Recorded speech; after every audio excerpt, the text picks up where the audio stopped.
নমস্কার, কেমন আছেন সকলে? এই থালাটার সাথে আপনারা আগেই পরিচিত। থালাটাতে থাকা কড়াইশুঁটির কচুরির রেসিপি দিয়েছিলাম কিছুদিন আগে।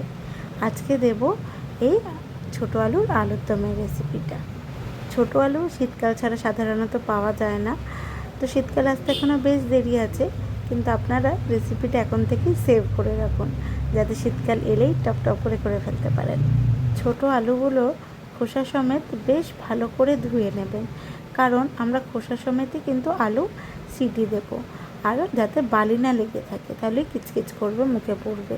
নুন জলে আলুগুলো প্রেসারে সিটি দিয়ে তারপরে তুলে নিয়ে খোসা ছাড়িয়ে নেব।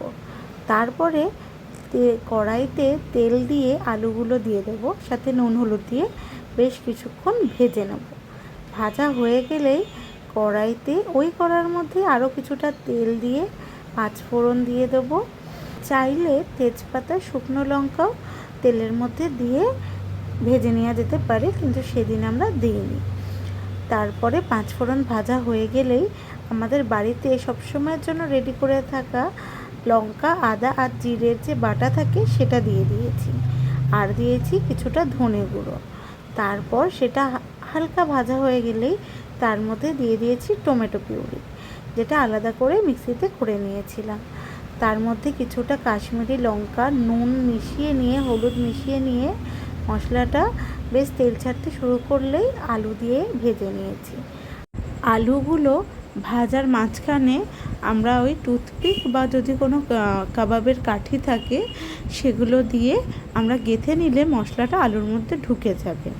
আলুটা কষানোর ফাঁকেই একটা বা দুটো আলু যদি ভেঙে দিই, তাহলে কিন্তু ঝোলটা বেশ গাঢ় হবে, মাখো মাখো হবে।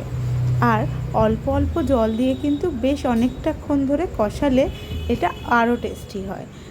আলুটা কষানোর ফাঁকে ভালোবেসে বেশ কিছুটা কিন্তু ধনেপাতা কুচি ছড়িয়ে দিতে হবে।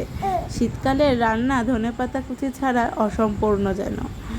যাই হোক, ধনেপাতা কুচি ছড়ানোর পর বেশ কিছুক্ষণ কষানোর পরে জল দিয়ে ফুটিয়ে নিলেই রেডি হয়ে যাবে আলুর দম।